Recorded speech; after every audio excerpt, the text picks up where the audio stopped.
eyelids stare past her Roman nose. Every student stands at the top of their mat, eyes steady and tailbones tucked. She surveys the lot of us with a single eyebrow arched, then simply says, "Let's begin." From somewhere within the black expanse, a gong is struck. She informs the class the flow will be 3 hours long. Salutations, followed by strengthening asanas, followed by a series of deep stretches. The rumours are true. It will be tough. It will hurt. It will free you. We'll start in a downward-facing dog, the instructor says. And that's that. The gong continues to ring, never losing reverberation, never fading. When I was getting my nose redone, I joked with the anesthesiologist that I could beat the sedatives, stay awake through the whole surgery. He laughed and told me to count backwards from 10 and see how far I could make it. I never even began counting. I woke up being rolled into the recovery room, unaware a moment had passed since that conversation. Very much the same thing happens now. I find myself, mind blank and muscles on fire, in an eagle squat, a relatively easy pose, one thigh stacked over my other as I balance on one leg, but my muscles tremble as if I've just been through an intense series of holds. An hour or more must have passed. The gong still hums. The instructor places her hand on my shoulder, which should destabilize me in this one-legged balance, but I don't waver. "Good," she whispers, and my heart nearly leaps out of my chest. 45 more minutes go by in an instant. A peek at my watch tells me I'm back in a downward dog, one I don't remember folding into, and I'm aware of the instructor's footsteps next to my head. She must be coming to tell me I'm out of the class, that I've failed. Instead, I hear her crouch down next to my neighbour and lean in close. Barely audible, she whispers to Red Scrunchy, "Your knees are bent." She pauses. I steal a glance. It's true, Red Scrunchy's knees are bent. Her legs shake as she attempts to fix her form. "You're free to go," the instructor whispers to her. Red Scrunchy rolls up her mat and practically flees from the studio. I swear I can hear a sob as the door swings shut behind her. This means I'm safe for today. I've made it to the next round. I fold into my next pose, an upward dog, and realise I'm no longer in class at all. I'm at home, on the floor before my dinner table, occupied by my husband and 2 daughters. They look at me in bewilderment, and I fall out of my pose, startled. I rejoin them at the table and squeak an apology, not wanting to cause a scene. I stab a piece of endive with my fork as I try and fail to remember even coming home.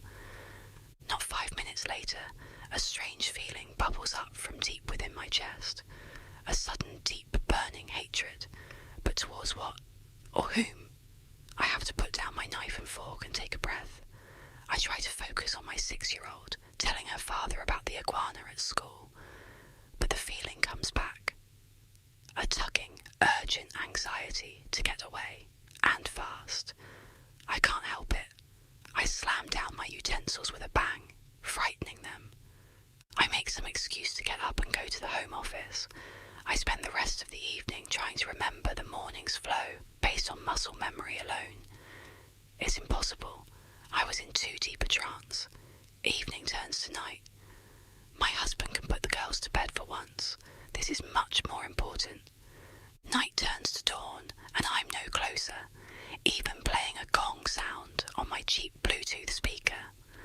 When I show up at the yoga studio the next morning, it's clear no one else has slept a wink either. Tired eyes, sallow skin.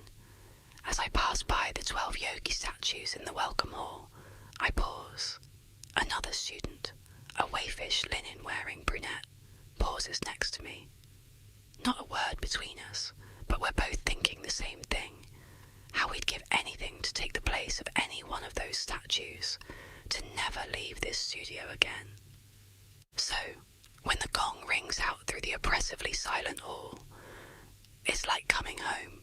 We're not quite desperate enough to fight our way into the studio yet, but there is an urgency to our footsteps once the doors slide open. The gong is struck again, and from somewhere within the shadows the instructor emerges. She starts the class in much the same way as yesterday. Before class this morning, I promised myself that I would be absolutely sure to remain alert this class. Well, so much for that. Maybe it's the fact that I hadn't slept a wink the night before, but now I slip out of consciousness immediately. I resurface this time in a pigeon pose in my living room. It's earlier in the day than yesterday, not quite dinner time. This is good.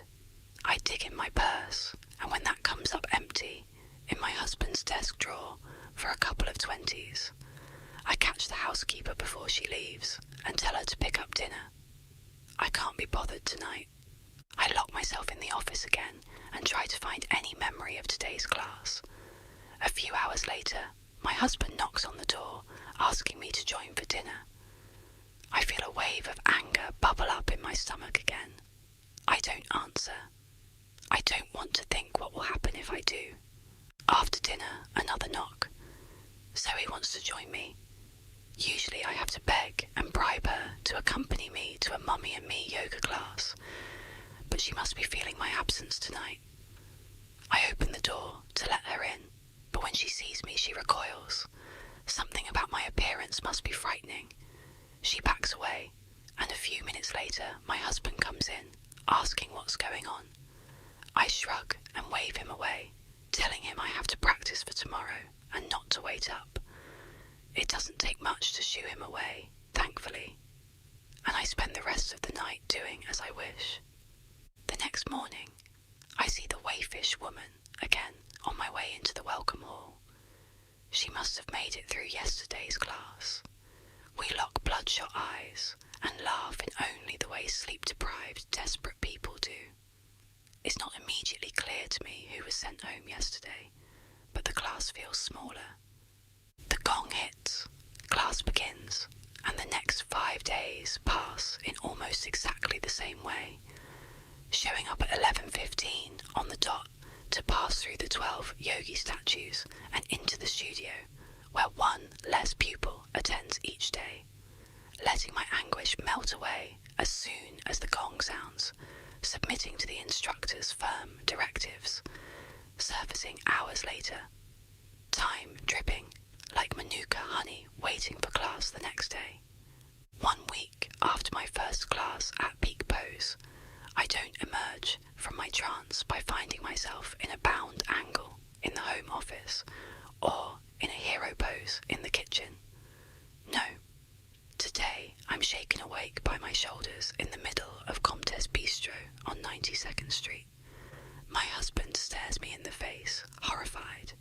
I look down, or rather, I look up since I'm upside down in a scorpion pose, and right myself, despite the sea of staring faces.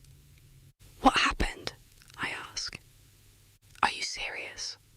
You just told me you won the yoga scholarship, and then you decided that our very frequent date spot was the best place to show me what you've learned, he says.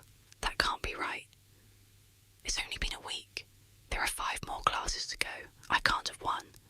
I don't betray myself by saying anything. Let's go, he says flatly. Check, please. Outside the bistro, he stops short. What has gotten into you? I'm taken aback by the force behind his tone. I ask what he means. You've completely abandoned your family for a full week. You have to spend time with your daughters, feed them real food like a real mum. I'm tired of this. I haven't seen you in days. Oh, it's hard, is it? Not fun, I hear myself say. This is so unlike me. I love being a mum, being his wife. I should be upset at myself for saying such things, but I can't stop picturing folding back into a scorpion pose, balanced on my forearms with my feet hanging backwards over my head. He hails a cab and we get in. The ride is silent, tense. Suddenly, you have a problem with my yoga practice, I say. Not when you act like a normal person about it. You've been acting completely unlike yourself, he responds. And what if I did win the scholarship? You know how much this meant to me. Am I not allowed to go? I ask. He doesn't respond for a minute. Then, I didn't think you were actually going to get it. That settles it. We arrive home. Margot and Zoe greet us excitedly, but I can't bring myself to look in their eyes. They're just a distraction from what I know I have to do. I find myself storming into the bedroom, and my husband follows. He shuts the door behind us as I yank out my weekender tote from beneath the bed and begin packing. Seriously? He asks as I stuff the bag with leggings, sports bras, toiletries. Someone's shouting. I realise it's me. The last thing I see as I leave the apartment is my husband's frightened face. Well, now he knows not to cross me. The street's deserted. It's the dead of night. I walk south, knowing exactly where I'm headed. I push at the front door of the Peak Pose, and it gives easily. I was prepared to smash through the glass with a brick if it came to it. Good thing it didn't. Red Scrunchy is there in the welcome hall, leaning against the studio doors. She looks up at me like a wounded animal as I pass by the statues. I can't go in there, she whispers. I open the door to the studio with ease. Red Scrunchy gets up. Let me in, she begs. Let me in. Nothing's preventing her from following me inside the studio, but she doesn't. Go home. I hear myself growling back before sliding the door shut. I turn to the studio. The candle still burns at the centre of the endless room, but the usual gong doesn't ring. I could hear a pin drop, or a light snore. Turns out, I'm not the only one who escaped here tonight. The brunette waif from the second day dozes on her yoga mat, and to her right, a man in green shorts, folded perfectly in half, peeks up at me. Kicked out? He asks. Couldn't sleep, I say. I can't find the gong, the room. It just keeps going. I roll out my mat next to him, ready to continue trying to repeat the previous day's class. But after so many nights of non-existent sleep, I slip into easy, blissful unconsciousness. A tap on my shoulder wakes me. There's a sliver of early morning streaming in from the gap in the double sliding doors to the welcome hall. She's here, someone whispers.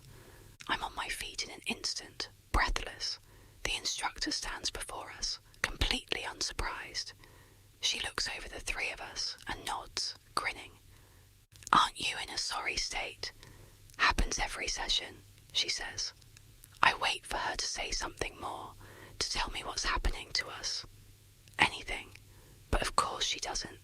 She sets up her mat at the front of the room and quietly begins her practice. The three of us follow her lead. She doesn't pay us any mind. She's not currently instructing after all, and this isn't class, so we try to copy her movements in complete futility. I hear myself begin to whimper, then cry. I'm not the only one. The man next to me sobs. Please. He's doing the same thing as me, trying to keep up with the instructor's silent movements. She looks up. Please what? Teach. Patiently, she says. Class is in 2 hours. And my heart shatters into a million pieces. The two other students who have not yet been eliminated from the class show up a few hours later. At first they seem surprised to see us here, then upset that they hadn't considered they could escape to the studio after hours as well. The instructor disappears into the depths of the cavernous room to ring the gong, and finally, I feel whole again.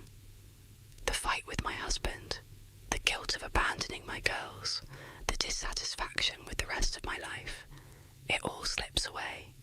This is my time, all mine. When I come to at the end of class, the gong is beginning to quiet, and there are only 4 students left. The instructor opens the door to the welcome hall and says to us, I'm keeping the studio closed tonight. Stay here if you'd like, and for the love of God, get yourself something to eat. I'm so thankful I don't have to go back home. I try my best to follow the instructor out the front door, but she disappears as soon as she's through the beaded curtain. I wander down the street to a deli and get myself a granola bar with a wad of bills I find in my pocket, then drag myself back to peak pose to the welcome hall, past the line of statues. The studio door is locked.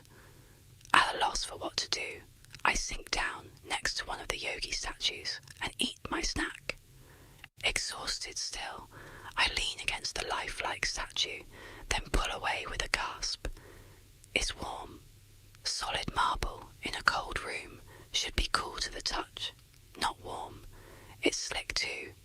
Condensation collects on the outside. I've scrambled across the hall like a frightened animal, but curiosity gets the best of me. I approach it again and lay my hand on the statue's arm.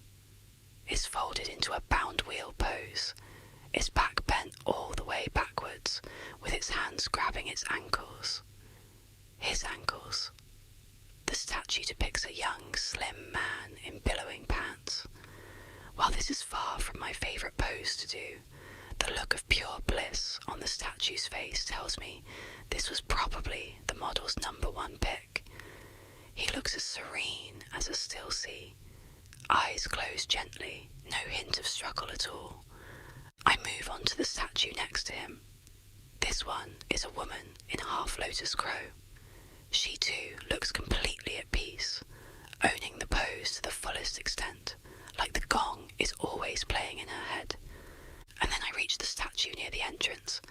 She's in scorpion, my favourite pose too, supporting her body in a forearm balance with her feet in the air, hovering near the back of her head, just as I did in the restaurant with my husband.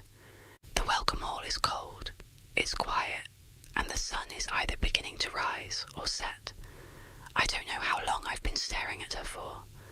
Something about her draws me in. I lean against her warm marble. A deep connection, the feeling that she is me, and I am her. At least, I wish I was, so I wouldn't have to leave everything behind to even be here, to feel the guilt of resenting my obligations. I'd give anything to exist without context, without choice, in peace. There's that anger again, bubbling up from deep within my stomach. It's not so unfamiliar anymore. I've run away from home and refused to eat or sleep like a child, and now Scorpion Girl is living the life I should live. I hate her. I hate her. So I give in to my anger and I push the statue. I don't expect it to give way, but it does. It topples back and forth, threatening to tip, and then it does. It hits the floor with a crack, splitting down the middle. Suddenly, arms are pulling me away as I attempt to scramble back towards it. And I swear, I hear the scorpion cry out. I'm dragged by the shoulders down the row of statues into the yoga studio. The sliding doors shut and leave me in darkness. I'm crying.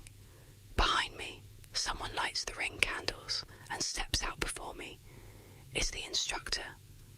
I look up at her desperately, waiting for an explanation that will never come. I would have expected her to be cross, but her expression is unreadable. You really want it, she says, not asking. I can't do anything but nod my head, unable to speak. She responds. Well, class is starting soon. Go grab a spot. The instructor almost leaves the studio, but suddenly remembers something. By the way, your husband has been very curious outside, in case you want to reassure him that you're okay. I don't. I shake my head and roll out my mat. The last thing I want to do is to face the mess I've made, both inside the welcome hall and beyond it. I'll stay here, I say. I swear, she looks almost proud. I'll be out there cleaning up, she says, and leaves me alone. Soon, the 3 other students show up and class begins. I slip under immediately at the ring of the gong. When I come to, there are only 2 students besides me left, the brunette waif and the man in green shorts. I'm so close, closer than ever to getting what I want. If I'm eliminated now, 2 days before making it to the end, there's no coming back. I have no choice but to make it, so I don't protest when the instructor locks up the studio for the evening.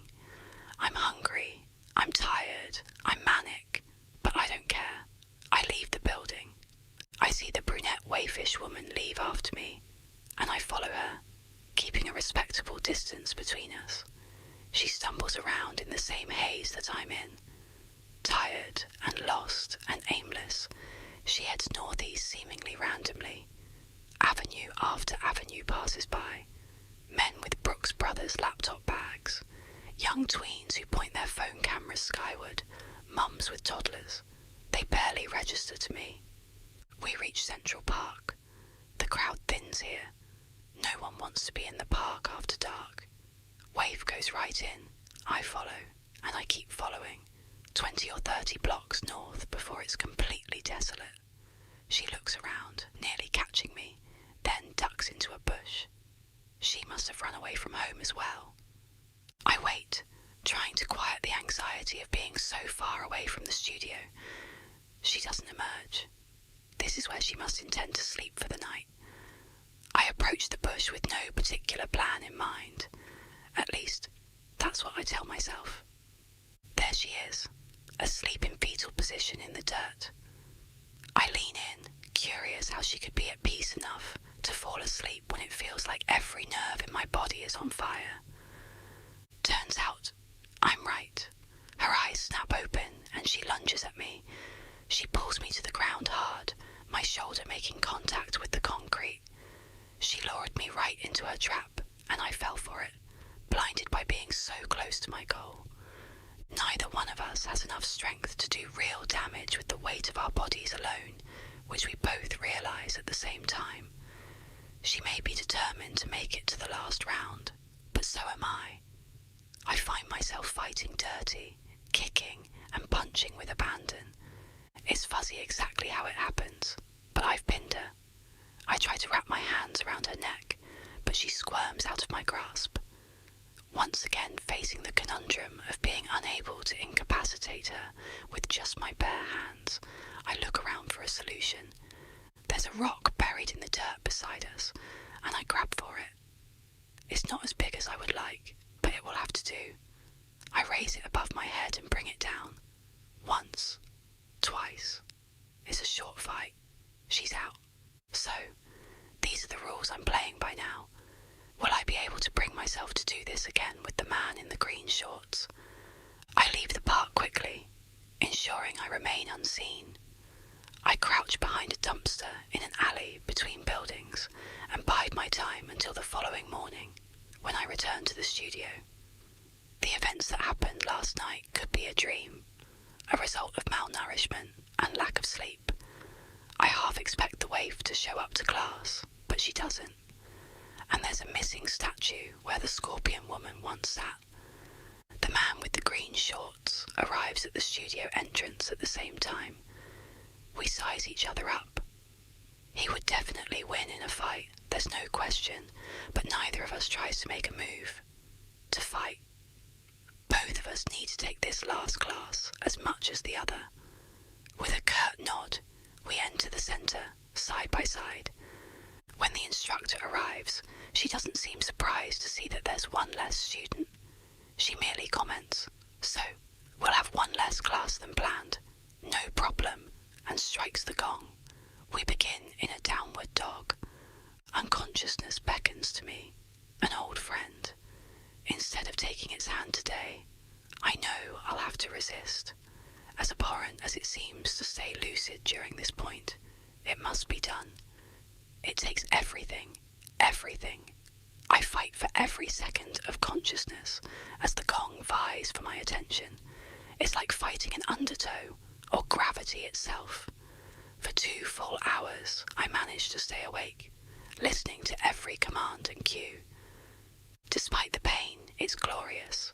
The instructor's flow is so perfectly planned, so flawless. Being aware of each excruciating moment in every pose feels like a wonderful lifetime. This is what I needed. The class builds to a peak pose. We go through a series of back bends, then of arm balances, then of shoulder stretches. It feels familiar. I bet my tennis bracelet, one of the good ones, on what the final pose will be. Come to a mountain pose, whispers the instructor, and I stand at the top of my mat at the ready. I hear the thin man's feet plant on his mat a microsecond after mine. Wheel, the instructor says like a sharp exhale. The urge to move automatically is stronger than ever, but I must savour every moment. I bend backwards, feet still on the ground, until my hands come to the floor behind me. It's difficult to wait for her next cue to take the next movement, but I do. Come to your elbows, she says. Still in my back bend, I lower to my elbows. Finally, she gives her last cue into the pose I was born to do. Scorpion, she says, feet off the ground. I walk my feet closer to my head, and when I can't go any further, lift them one by one into the air, just above my head. A perfect balance, suspended between the security of the ground and the freedom of the air. It's heaven, the closest I've felt to happiness in almost 2 weeks. 12 breaths. Inhale, exhale, 12. Inhale, exhale, 11, 10, 9, 8, 7, 6. I almost slip into a trance, but I fight. 5, 4, 3, 2. Remove your arms, cues the instructor, and I feel my arms tug outward, wanting to collapse onto the crown of my head. But I don't obey the command. I remain in control. The thin man, having succumbed to the gong, does not. I hear him collapse his body weight onto the top of his skull, cry out like a wounded animal, go silent. Then there's only myself and the instructor. Congratulations, she says, and my heart wells. When she says, stay for 30 more breaths, it's paradise. I savour every second I get in the pose. I focus on the slight shake in my arms, the minute muscle twitches in my core. I could stay in this pose forever. I'm so focused on the pride, the ecstasy of the moment, that I don't notice the needle inserted into the base of my skull, in my spine. It delivers what must be a cocktail of drugs via epidural. It paralyses me, locking me into the pose I've been yearning for this whole time. The instructor reassures me, says this is the ultimate lesson in patience. I won't be able to feel, being encased in stone, becoming one of the statues in the welcome hall. I'll replace the last yogi in scorpion pose out there.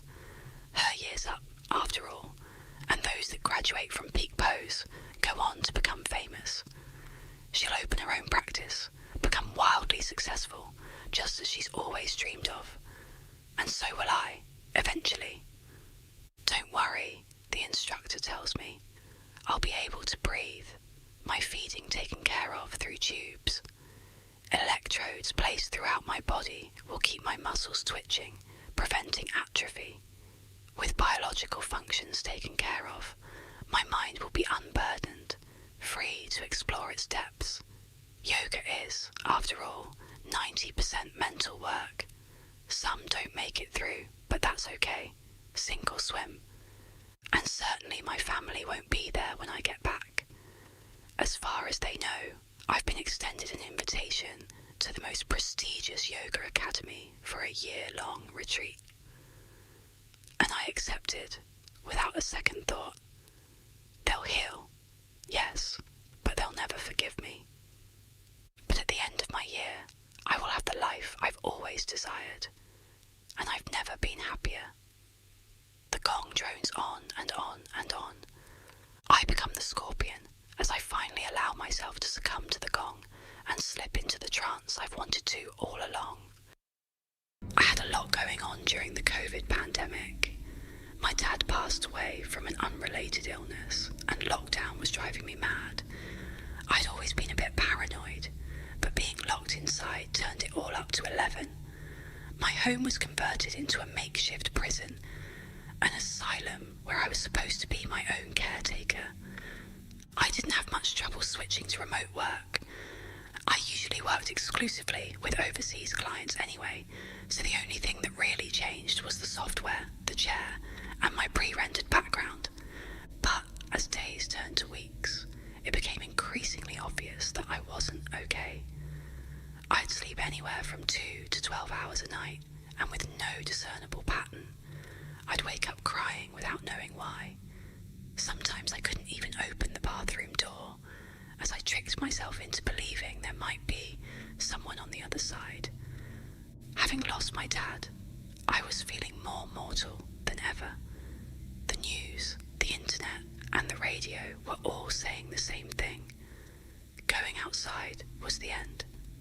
And at that time in my life, I couldn't handle more death. Everything feels different when you're forced to stay inside. The walls seem closer and your chest tightens. It feels like the air grows thinner, warmer. You can feel your breaths enter your lungs, but they don't sustain you. Your knickknacks and doodads look like souvenirs from a place you can't go back to. A mockery, like notches on a prison wall. Sometimes when I slept, I'd forget what was going on. Waking up, the nightmare would fall on me like a rock, knocking the air out of my lungs. I'd grow increasingly scared of going to sleep, as if that rock would grow heavy enough to crush me. And yet, it was all better than going out there, among the others. I couldn't take a step outside my door. Even if the lockdown was to be lifted that same day, there was no way for me to convince myself that everything was going to be fine. Nothing was fine, and it wouldn't be for some time. My colleague Dana was the first to take notice. I'd been up for about 53 hours. She pulled me into a chat after a remote meeting, telling me I looked sick. I melted. I poured my heart out about anything and everything, barely forming a coherent sentence along the way. If someone asked me to recall what I said that day, I could only hazard a guess. Dinah tried to understand, but must have realised this was above her pay grade. I get it. It's a lot right now.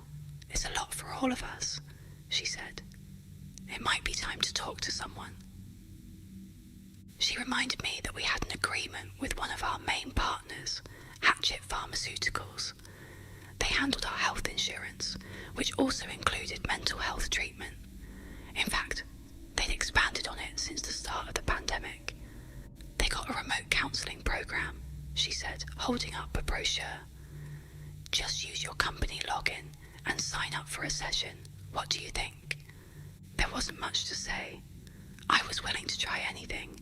I filled out a questionnaire and got a response within a couple of hours. I was sent a link to a calendar app and got to pick a name from a list. There were a couple of short descriptions by each available counsellor, giving me a bit of insight into what kind of person they were. There was a man named Gareth who had an empty calendar. It was strange.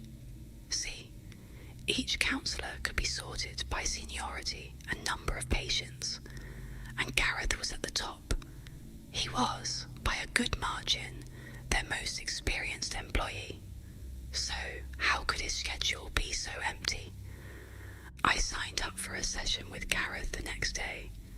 It felt like a stone settling in the pit of my stomach. I was nervous, and I didn't even know why. Maybe it was the prospect of a changing routine that scared me, or maybe it was the thought of opening up to a stranger. Either way, it affected me way more than I thought it would. I went back and forth on cancelling the whole thing. I wandered around like a cat on a hot tin roof, feeling the walls closing in. I ended up on the floor, gasping for air, curled up like a ball. I just wanted it to be over. I took a day off work to have my first session. It was just past lunchtime.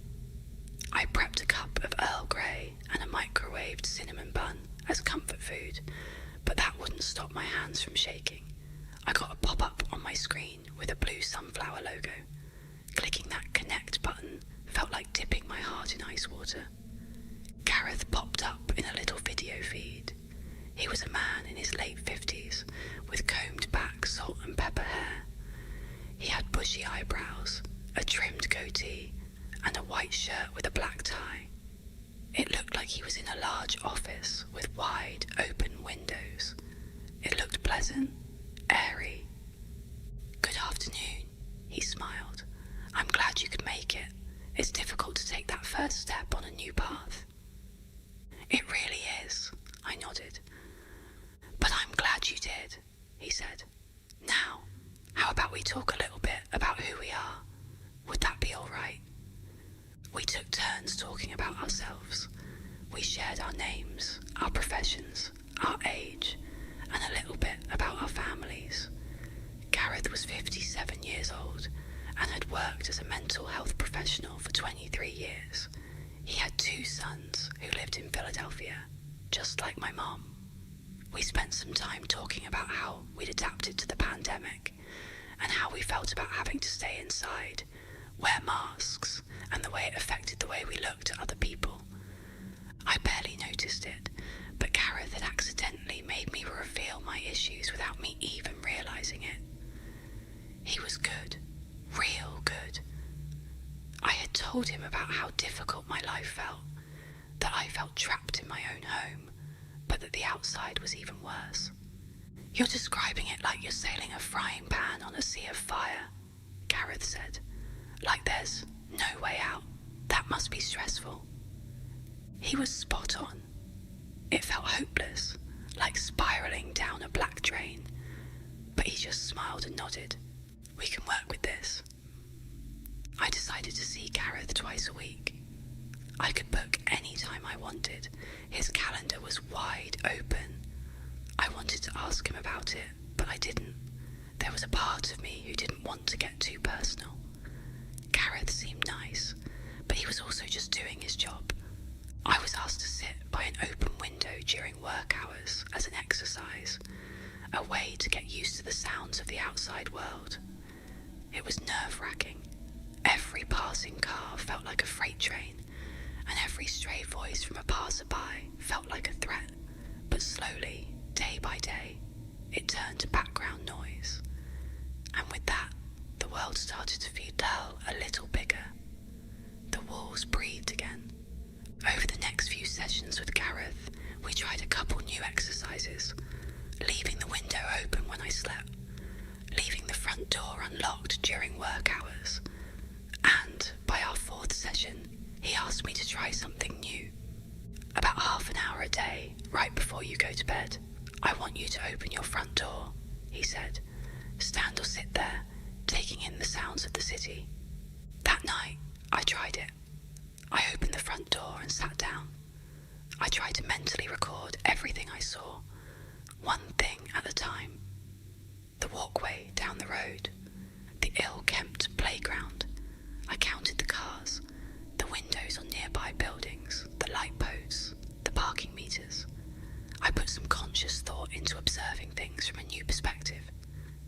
But through it all, the one thing that made me want to go back inside was the sight of other people. It wasn't just the threat of a spreading pandemic.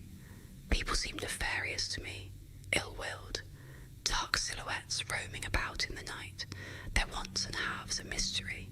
If the news were an indicator of anything, everyone was struggling to make ends meet.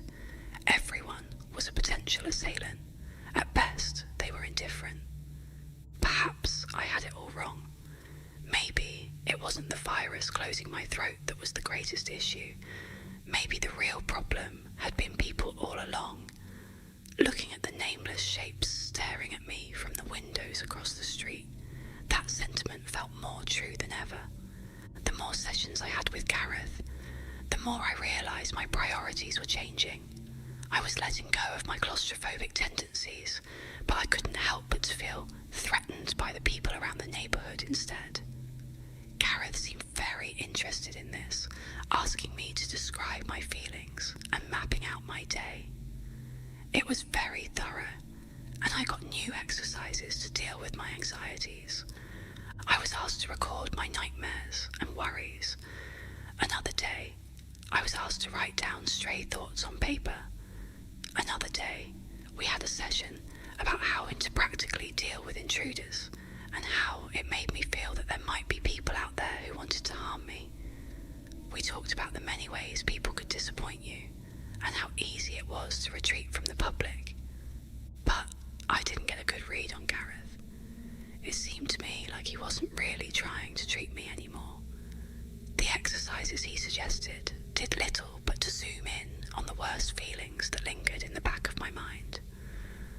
My anxieties were emphasised, not examined, but one thing that remained was my nightly routine to sit with an open door, looking out over the neighbourhood. I'd stopped mapping the objects I could see, instead focusing on the neighbours. Strangers walking past in the night. I had convinced myself that they wanted my money, my car, my brand name clothes, all of it. I had this feeling that if I were to leave my place for a night, I'd come back to it being ransacked, if I came back at all. It was easier to just stay inside.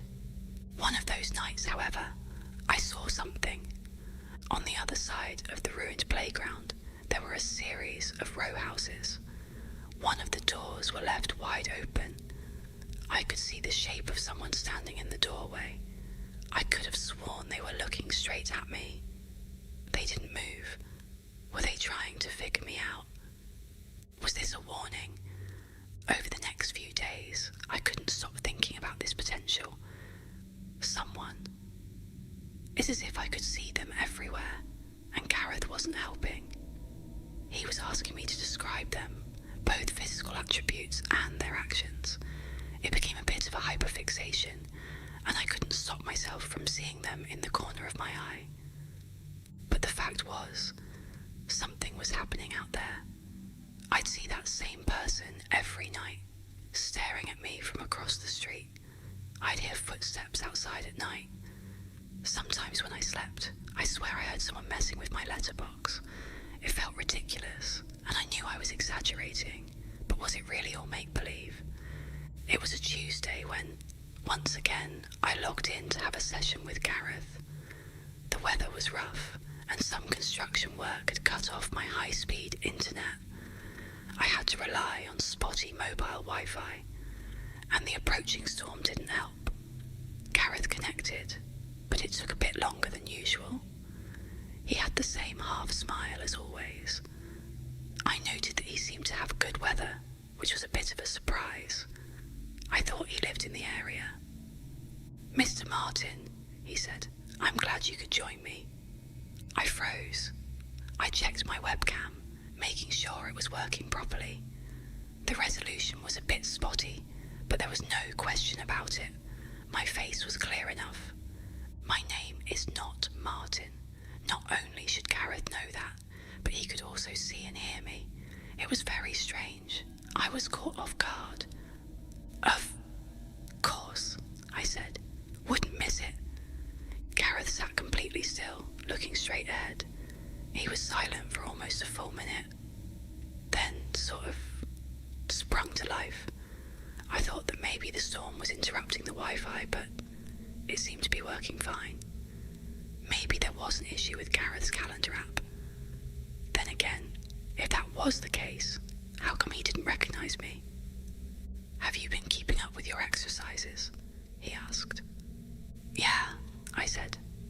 "Yeah, I have." "So let's hear it then," he continued. "What did you learn?" "About what?" Gareth leaned back in his chair and chuckled. It was a warm sound, but there was something hollow in it. The screen froze, and in a heartbeat, he was back to leaning forward, looking straight into the camera. "About your target."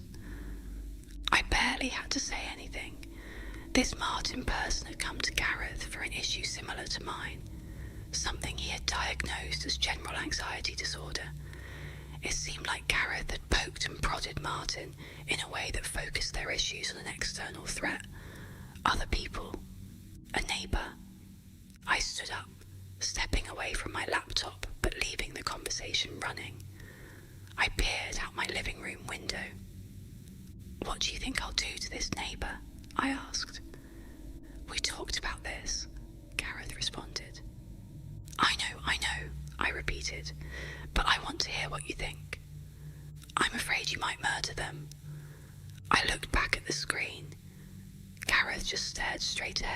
not moving a muscle.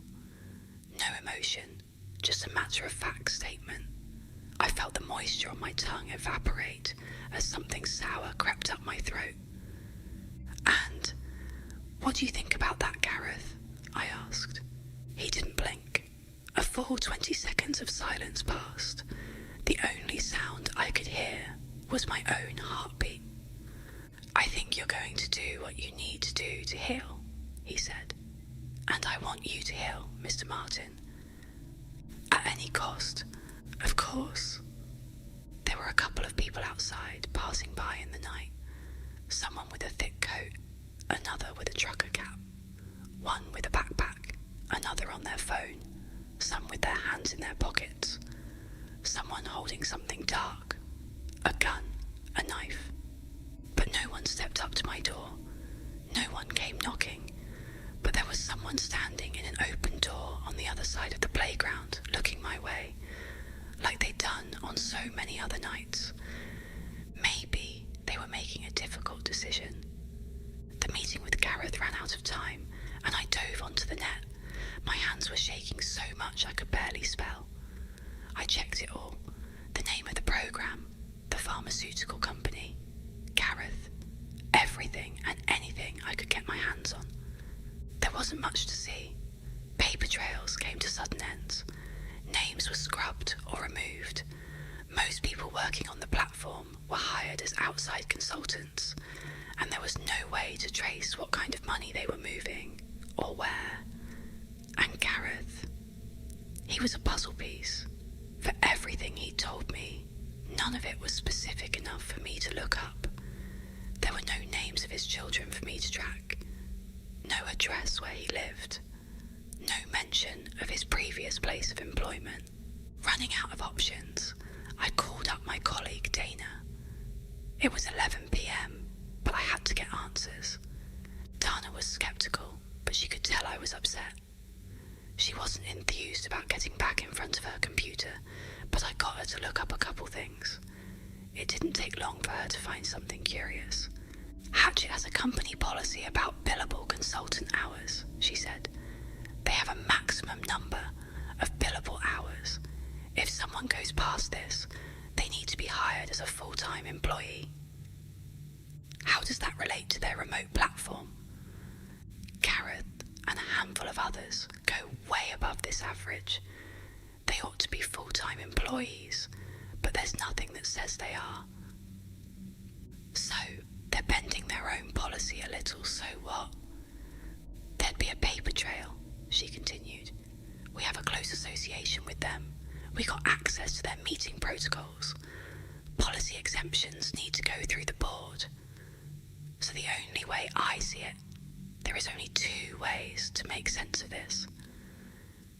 She took off her glasses and leaned into her camera, lowering her voice. "Either this program is run illegally or these people don't exist." I thanked Dana and got back online. There was no way I'd be sleeping that night anyway. A stray thought hit me, and I got back on the calendar app. Even now, in the middle of the night, Gareth was available. I booked an immediate meeting with him. That gave me an idea. Using my phone and a separate login, I checked his calendar again. According to it, he was free despite me having booked that time already. So I booked him again, 2 calls at the same time. And at the same time, a connect button popped up on my phone. I clicked both buttons at once. Gareth popped up with the same smile as always, sun shining from his open windows. "Good evening," said Gareth on my computer. "Everything all right?" asked the Gareth on my phone. There were 2 of them. They were talking at the same time. I turned off my phone and leaned back. My pulse was rising. I had no idea what I was even looking at anymore. I'd been paranoid about people for weeks, maybe months, but there had been a mystery in front of my face all along. "You're not real, are you?" I asked. "Of course I am," he laughed. "I'm right here. Is this what you need to discuss? Are you having issues separating fantasy from reality?" "No," I spat back. "No, you don't get to do that. I'm not imagining this. Then I don't know what to say, he shrugged. I'm as real as can be. I'm right here. Then, how come you're saying two different things on two different screens, Gareth? Gareth didn't answer. He looked off screen as if considering something. He looked back up at me, still smiling. I'm sorry, he said, but I have an urgent patient issue that I need to resolve. My laptop shut off. Seconds later, my phone went black and someone was coming up the stairs. Before my heart could skip a beat, something slammed into my front door. I raised my arms as if to shield myself from the sound, and a second later, I heard the hinges buckle and snap. Then something broke. Something splintered. I rushed to my kitchen, passing the entrance. There was someone standing by the broken door. I only saw them in passing, dressed in dark, ill-fitting clothes. I grabbed the first sharp thing I could get a hold of. Armed with a kitchen knife, I backed myself up against the wall, knocking over a few doodads in the window. It was a long way down, but if I had to, I'd rather have a shot at breaking a leg rather than dying. But I couldn't get the damn thing open. A stranger stepped into the hallway, about 6'3", dressed in a navy blue hoodie and a black leather jacket. Leather gloves curled around an honest-to-God machete. A face obscured by a burlap sack with holes poked out around wide-open green eyes. Shoulders heaving with excited breaths. He rushed forward, grabbed one of my kitchen chairs and threw it across the room. It broke against the wall, knocking over a photo. Shattered glass covered the floor. Something whistled past my left shoulder and slammed into the kitchen tap with a metallic clang. It made my ears screech. I steadied myself against the kitchen table, and it was casually tossed aside with a crash. I headed straight for the door. For the first time in months, I didn't consider my anxieties. I had to get out. Then something cold grabbed my neck. Leather gloves.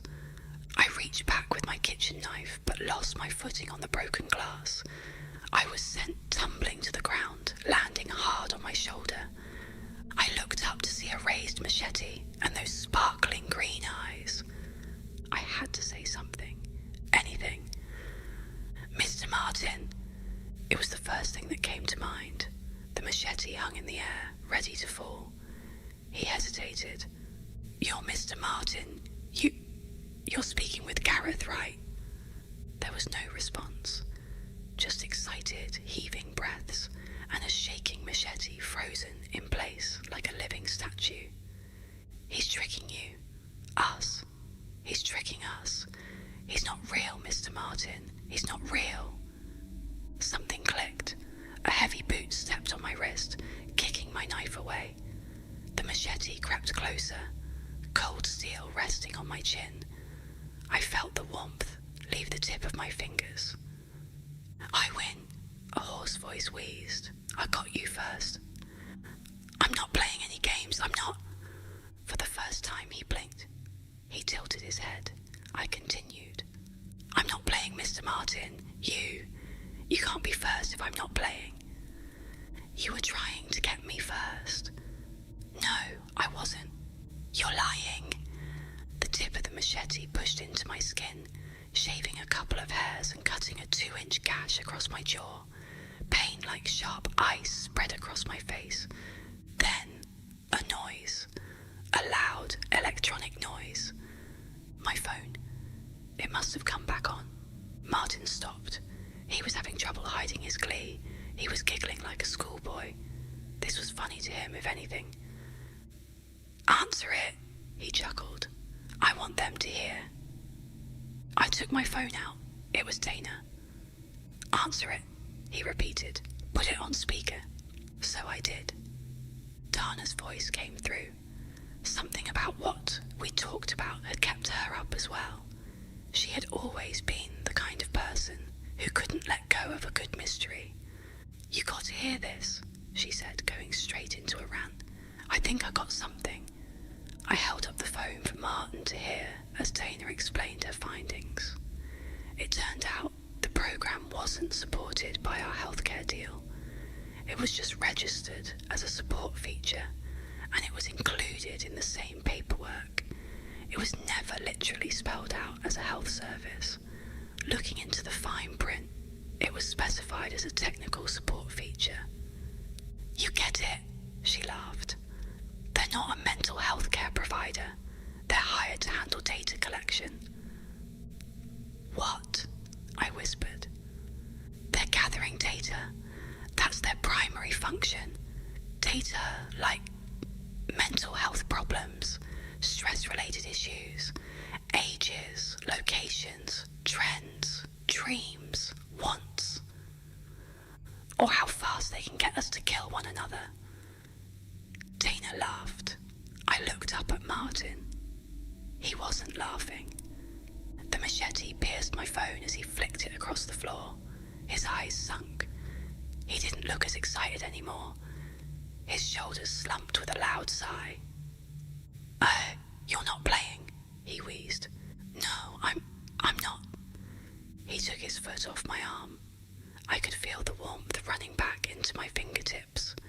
With the casual stroll of someone heading to the supermarket, he headed for the exit. Without looking back, he shared a few parting words. I would have won. Over the next few days, we lost access to the program. Dana and I couldn't do or say anything. Turns out they had baked more than we'd anticipated into the terms of service. It explicitly stated that it was an experimental service and wasn't to be used as a substitute for conventional mental health care. It was all just data collection. Some artificial program meant to get people talking, engaging them and pushing them to tell them more and more and more. Not aiming to help them or guide them, but to get them to return, talk and stay engaged with the platform. And this Martin guy, turns out there was no neighbour with that name. There was, however, a man who'd been found dead in the row house across the street, slashed to pieces and kept in plastic bags in a bathtub. Someone had been squatting there since the beginning of the pandemic. Someone who the neighbours described as a strange man with bright green eyes. I think Gareth was just keeping this murderer engaged, poking him to go further, to do more, and to stay occupied. I don't think it was a conscious decision. It was just algorithms. Oddly enough, I think my paranoid tendencies have eased. As the pandemic came to an end, I figured something as absurd as this whole thing won't happen to the same person twice. No matter what I run into out there, I don't think it's going to be another killer. It's freeing, in a way. If I can survive this, I can survive anything. Unless Mr. Martin thinks I'm ready to play. The clock had just struck 9:30 p.m. as Eric and I walked down the fog-filled streets, our jackets zipped tight against the night's chill. The city was unusually quiet, the mist swallowing sound and muting the neon lights that flickered above closed storefronts. I stuffed my hands deeper into my pockets, the anticipation building inside me. It was Eric's idea to come out here, to find the infamous diner that only opened at night. I wasn't convinced it was a good idea, but curiosity gnawed at me. "What's the deal with this place again?" I asked, my voice barely above a whisper, though I couldn't say why. Maybe it was the fog, or the unsettling silence around us. Eric shot me a grin, his breath visible in the cold air. "Rumour has it the diner opens at exactly 10 p.m. and closes before dawn. Some people say it's older than the city itself." He paused for effect. "And of course, the rules." The rules. That's what everyone talked about. Online forums, late-night campus discussions, and even random whispers at parties. The 10 p.m. diner's rules were legendary, each more bizarre than the last. Yet, despite all the speculation, no one seemed to know why they existed, or who enforced them. Some said it was just a quirky tradition to attract business. Others hinted at something darker, a power that the diner held over its patrons. You think it's just a gimmick? I asked, trying to sound casual. Probably, Eric replied. But isn't that part of the fun? Come on, where's your sense of adventure? I forced a smile, more to convince myself than him. The idea of the rules didn't sit right with me. But then again, how weird could a diner really be? We turned a corner and the building came into view. It sat at the end of a darkened alleyway, wedged between two ancient brick structures. There it is, Eric said, nodding toward the dim glow ahead. The diner's facade was cracked and faded, its windows fogged up from the warmth inside. The only sign of life was a flickering neon sign above the entrance, casting a sickly yellow light onto the wet pavement. As we approached, I noticed a faint outline of people through the grime-streaked glass. My stomach tightened. You ready? Eric asked, grabbing the door handle. I hesitated for a split second, glancing at the street behind us. The fog seemed thicker now, swallowing everything in its path. It felt like the world was closing in on us. I took a deep breath and nodded. Yeah, let's do this. Eric pulled the door open and we stepped inside. A wave of warm, stale air hit me, carrying with it the scent of old leather, coffee, and a faint hint of something metallic. The interior was dimly lit, casting long shadows across the checkered floor. I scanned the room, trying to get my bearings. Booths lined the walls, their red leather cushions cracked and worn with age. A long counter stretched out on the opposite side, stools with torn fabric tops lined up neatly. There were a few customers scattered around, a man sitting by himself, staring at the window, an elderly couple whispering over their cups, and a lone woman with her back to us, spooning sugar into her drink in a slow, methodical manner. But what struck me the most was how still everything seemed. The other patrons barely moved, their actions sluggish, like they were part of some strange, slow-motion dream. I glanced at Eric, who appeared to have noticed it too. His usual bravado seemed to wane slightly as we walked toward an empty booth in the centre of the room. The seats squeaked under our weight as we sat down. Eric, always one for theatrics, leaned forward and whispered, "Okay, this place is officially creepy." "Yeah, no kidding," I replied, my eyes scanning the room again. Something about the diner made my skin crawl, but I couldn't put my finger on it. It was as if the place itself was watching us. Our conversation was interrupted by the silent arrival of a waitress. She appeared seemingly out of nowhere, placing 2 menus on the table without so much as a word. Her movements were smooth, almost robotic, and she left as quickly as she had come. Eric raised an eyebrow at me, clearly unnerved. "Well, that was something," he muttered. "Guess we're not getting the warm and friendly service tonight." I picked up the menu, my curiosity piqued. It felt old, the plastic cover worn and sticky to the touch. Then I noticed the writing on the front. Bold black letters spelling out house rules. Beneath the title was a list of numbered instructions, each one stranger than the last. Rule 1. Never sit facing the entrance unless you are the first customer to arrive. Rule 2. Never greet the staff when they approach. Only speak when spoken to. Rule 3. If a stranger joins your table uninvited, offer them a sip of your drink, then excuse yourself to the restroom. Return only when the diner clock chimes. Rule 4. If you hear soft humming while eating, immediately close your eyes and wait for the humming to stop. Rule 5. If a waiter drops something, you must turn away and not look at them until they leave your table. Rule 6. If you hear your name whispered from behind, do not turn around. Pretend you did not hear it. Rule 7. Should your utensil fall, leave it there.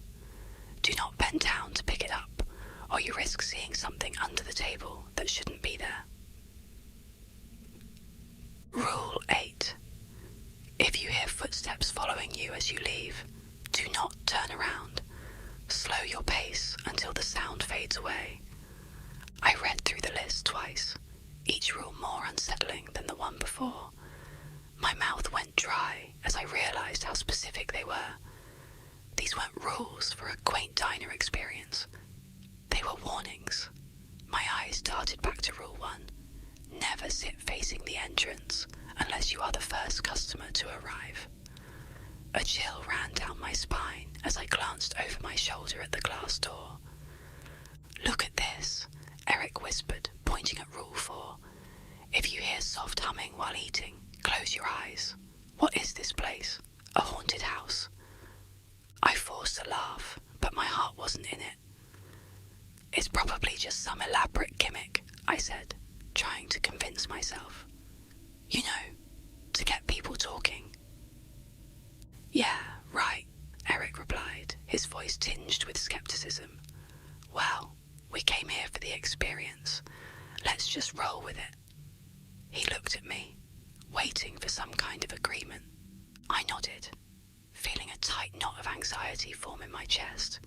We flipped open the menus and pretended to browse the food options, though neither of us really had an appetite. My eyes kept drifting back to the rules, especially Rule 1. Wait, I said, my voice barely above a whisper. We weren't the first ones here, and I trailed off, glancing at the door. Through the grimy glass, something moved. I couldn't make it out clearly, just a dark silhouette shifting in and out of the foggy night. It was tall, unnaturally so, and seemed to sway as it stood there. I blinked, trying to focus, but it faded into the darkness. What? Eric asked, leaning forward. What did you see? There's something out there, I muttered, not taking my eyes off the door. I don't know what it was, but it looked... Don't mess with me, he interrupted, his voice strained. This place is already creepy enough. I'm not messing with you, I snapped, turning back to face him. I swear, I saw something. We both went silent, the unease between us growing thicker. The rules weren't a joke, I was sure of it now. This place had its own set of laws, its own way of operating, and we were already violating one. The tension between us grew thicker with each passing second. I kept glancing at the entrance, scanning for any sign of movement through the glass. My mind replayed the brief glimpse of that shadowy figure I had seen outside, and an icy fear gripped my chest. Eric shifted nervously across from me, tapping his fingers on the table. We sat there in silence, waiting. The waitress reappeared, sliding up to our table without a sound, her hollow eyes staring straight through us. My skin crawled at the sight of her. Remembering Rule 2, I bit my tongue and stared at the menu in front of me, resisting the urge to greet her, or even acknowledge her presence. Eric's eyes widened as if he had to force himself to stay quiet. After a long, unsettling pause, the waitress finally spoke, her voice monotone and distant. What would you like to order? She didn't ask it like a question, more like a command. The words felt cold and wrong, echoing strangely in the air around us. It was as if the sound didn't belong in this place. Eric coughed and glanced at me, seeking some form of validation. I nodded subtly, indicating he should answer first. He took a deep breath and said, I'll have a black coffee and pancakes. His voice trembled slightly, but he managed to get the words out. The waitress turned her gaze to me, her eyes boring into mine like a predator assessing its prey. I swallowed hard, forcing myself to meet her eyes for only a moment before I replied. Same for me, please. She didn't react, didn't even blink. She just scribbled something onto her notepad and turned to leave. As she walked away, I felt an overwhelming sense of relief, as though a great weight had lifted off my chest. I exhaled slowly, my heartbeat gradually returning to a more regular rhythm. "That was weird," Eric muttered, breaking the silence between us. "Did you see how she looked at us?" I nodded, rubbing my hands together to warm them. "Yeah, like she was judging us for even being here," I replied, keeping my voice low. And the way she spoke, it was like she didn't care what we ordered. Almost like it didn't matter. We sat in silence for a few minutes, staring at each other, too afraid to voice the questions racing through our minds. We both knew something wasn't right. This place felt wrong, like it was bending reality in subtle ways, making us question our perceptions. After what felt like an eternity, the waitress returned with our orders. She placed the coffee cups and plates in front of us with meticulous precision, her movements almost robotic. "Enjoy your meal," she intoned, before turning on her heel and drifting back to the shadows. "Did you hear that?" Eric whispered, leaning closer to me. "She said enjoy your meal." It's like she was forcing herself to say it.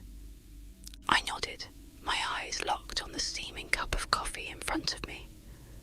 I had an overwhelming urge to down the coffee and leave, to get as far away from this diner as possible. But something inside me, perhaps morbid curiosity, kept me rooted in my seat. I picked up my fork and prodded at the pancakes, watching the syrup ooze slowly down the sides. Then it started.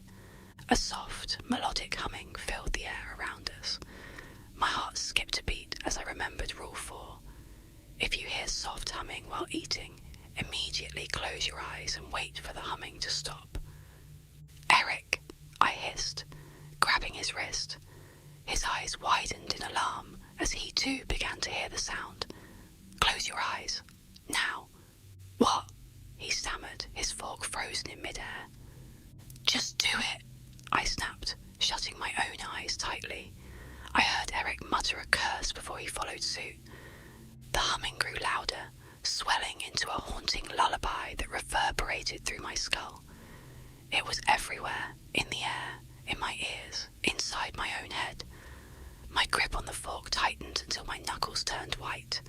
I kept my eyes squeezed shut, trying to focus on anything but the unnerving sound.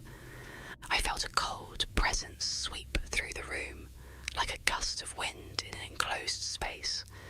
My skin prickled, and the air grew thick and suffocating. Every instinct screamed at me to open my eyes, to look at what was happening around us, but I knew that would break the rule. I had to stay still. I had to endure. The humming seemed to circle our table, changing in pitch and rhythm, as if it was studying us, trying to coax us into making a mistake. My breathing grew ragged, my chest tightening with fear. I wanted to reach out to Eric, to feel some form of connection, but I was too afraid to move. Then, as abruptly as it had begun, the humming ceased. I held my breath, waiting, listening. I heard Eric's shaky breathing beside me, but no other sound disturbed the air. "It's over," he whispered, his voice barely audible. "I think we can open our eyes now." I hesitated, then slowly cracked my eyes open. The diner was exactly as it had been before, but it felt different, colder, darker. I glanced at Eric, who looked as pale as a ghost. His eyes were wide, darting around the room in a panic. "Did you feel that?" he asked, his voice trembling. "It was like something was right here." "Yeah," I replied, my mouth dry. I glanced at the other patrons, expecting to see them staring at us, judging us for our fear. But they all sat motionless, eating their meals as if nothing had happened. I glanced down at my plate, my appetite completely gone. The pancakes looked wrong somehow, greyer, like the colour had drained from them. I pushed pushed the plate away, my stomach churning. "Let's get out of here," Eric muttered, his eyes darting nervously to the entrance. "I don't care about the rules anymore. I want to leave." I opened my mouth to agree when the waitress returned, appearing silently at the edge of our table. My heart nearly stopped. "Rule 2, I reminded myself. Don't speak unless spoken to." I clamped my mouth shut and waited, my heart pounding in my ears. "Would you like anything else?" she asked, her voice devoid of emotion. I shook my head, avoiding her gaze. She lingered for a moment, her presence sending a chill down my spine, before turning away and gliding back to the counter. "Okay, that's it," Eric whispered harshly. "We're leaving, now." I nodded, feeling a lump form in my throat. As we prepared to stand up, I glanced at the menu again, my eyes catching the list of rules. Rule 8 loomed in my mind like a warning. "If you hear footsteps following you as you leave, do not turn around. Slow your pace until the sound fades away." We weren't done yet. The worst was yet to come. Eric stood up abruptly, his chair scraping loudly against the floor, cutting through the oppressive silence that hung in the diner. A sense of dread washed over me. There was a nagging feeling that we were far from done with this place. Eric reached for his wallet, tossing a few bills onto the table. "Let's just go," he muttered under his breath, his eyes wide and darting toward the entrance. He wanted out, and so did I. We started walking toward the door, the air around us seeming to thicken with every step. My legs felt heavy, as though I were wading through mud. The soft clinking of cutlery and hushed murmurs of the other patrons filled the space, but my senses were hyper-focused on our escape. Then, just as we were a few feet from the door, I heard it, the distinct scrape of a chair behind us. My heart dropped. Someone had joined our table. I glanced at Eric, whose face had gone ghostly white. "Oh no," he whispered, barely audible over the diner's eerie ambience. "Rule 3. Slowly I turned back to look. There, sitting in my seat, was a tall, lanky figure. The man wore an old-fashioned suit, the kind you'd see in pictures from decades past. His head was bent forward, his hair hanging over his face like a dark curtain, obscuring his features. A wave of cold swept over me. The atmosphere around him felt wrong, as if he didn't belong in this world. "We have to follow the rule," I hissed at Eric, trying to keep my voice steady. "Get back to the table, now." With reluctance, we approached the stranger. He remained utterly still, his head angled forward as if studying something invisible on the table. The room seemed to grow darker, colder, the air pressing down on my chest. My palms were slick with sweat, and I could feel my pulse pounding in my throat. I grabbed my cup of coffee, my hand trembling, and placed it in front of the stranger. "Here," I managed to say, my voice barely a whisper. "Have a sip." His hand moved in slow, deliberate motions as he reached for the cup. His fingers were unnaturally long and thin, with skin that seemed almost translucent. He lifted the cup to his lips, taking a slow, deliberate sip. A chill crawled up my spine, and I fought the urge to look away. "Restroom," I croaked, nudging Eric. "We need to go." Eric nodded, his eyes locked on the stranger. We backed away from the table, careful not to break eye contact until we reached the restroom door. The moment we were inside, we both exhaled, as though we had just come up for air after being submerged in dark water. "What the hell was that?" Eric rasped, clutching the edge of the sink. "Who was that guy?" "I don't know," I replied, my voice shaky, but we had to follow the rule. Now we wait until the clock chimes. Seconds felt like minutes as we stood there, listening to our own ragged breaths echoing in the tiny room. My mind raced, trying to process what had just happened. The air was stifling, pressing down on us as if the diner itself was alive, watching our every move. Then the cafe clock outside began to chime. 1, 2, 3 chimes. We exchanged a glance, swallowing the lump of fear lodged in our throats.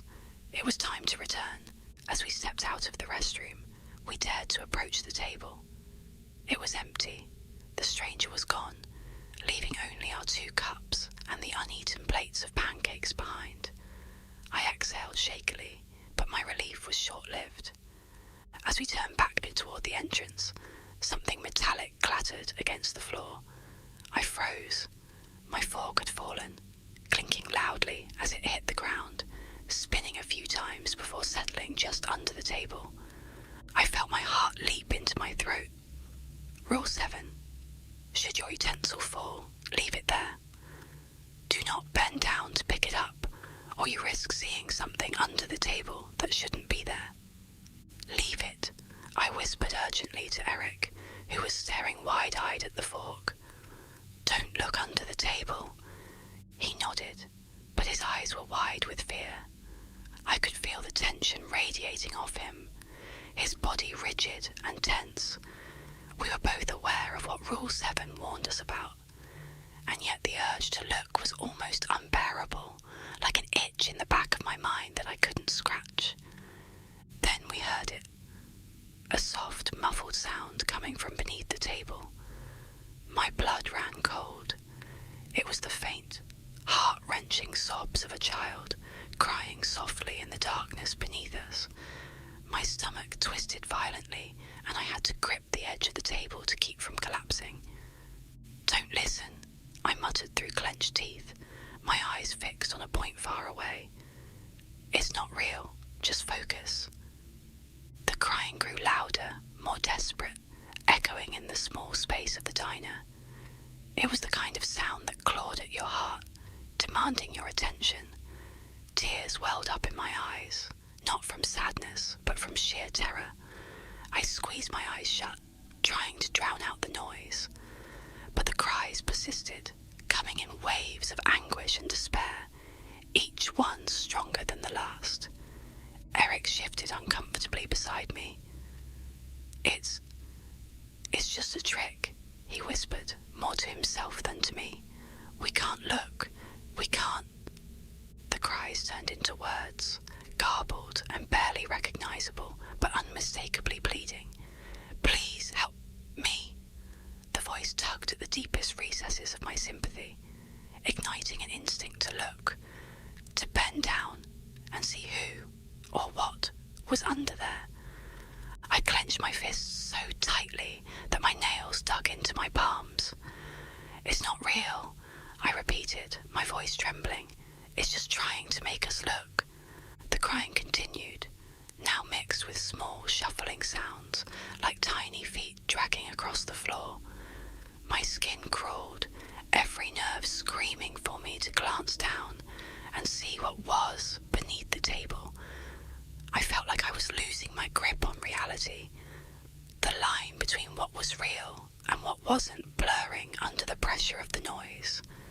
Then, a tiny hand wrapped around the leg of my chair. I stiffened, my muscles locking up in paralyzing fear.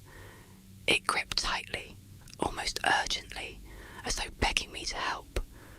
My heart raced so fast, I thought it might burst, my breath coming out in short, panicked gasps.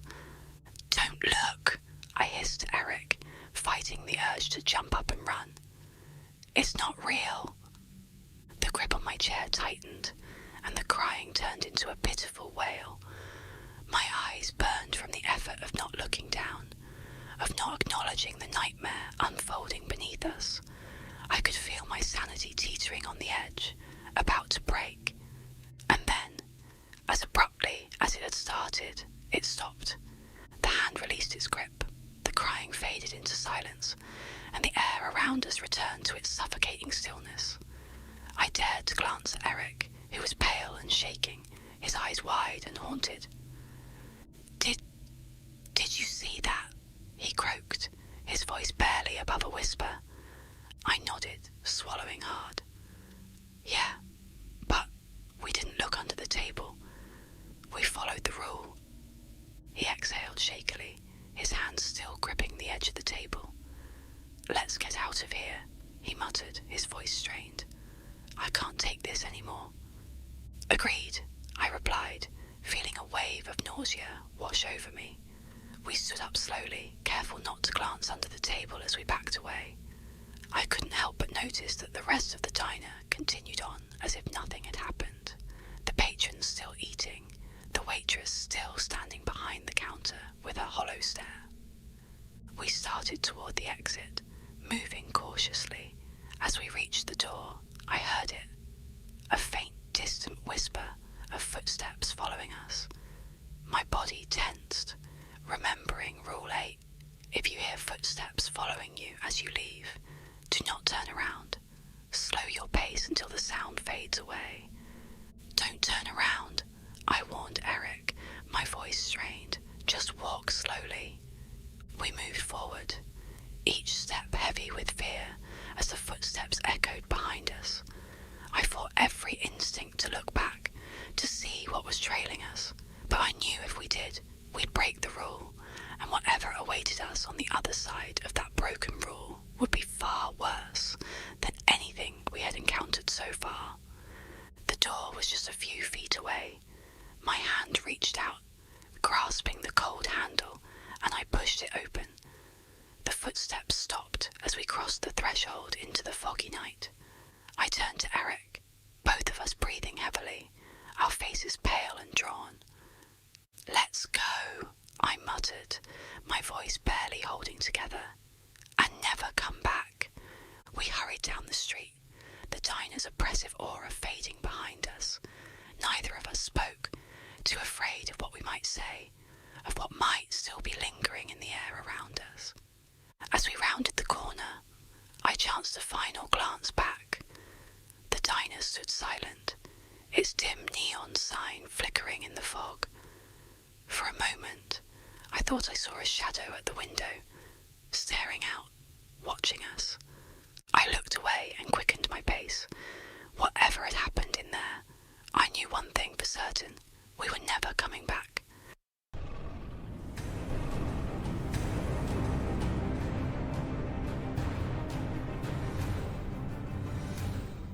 I just wanted to say thank you for the overwhelming support and love you guys have shown me, and thank you for joining me on my journey. Also, I want to thank today's video sponsor, W Energy. Today's video is brought to you by W Energy, the ultimate energy drink designed for gamers, creators, and anyone who needs a boost without the crash. Unlike those other energy drinks loaded with sugar and junk, W is packed with clean ingredients to fuel your focus, energy, and performance all day long. Whether you're grinding through a gaming session or just need that extra push to get through your day, W's got you covered. And the best part, it's jitter-free. No weird crashes, just clean, sustained energy. Check out the link in the description below and use my code WETT at checkout to save 20% off your order. Yes, that's right. Not 10, but a whopping 20% off. Power up with W Energy and stay on top of your game. A huge thank you to W for sponsoring this video.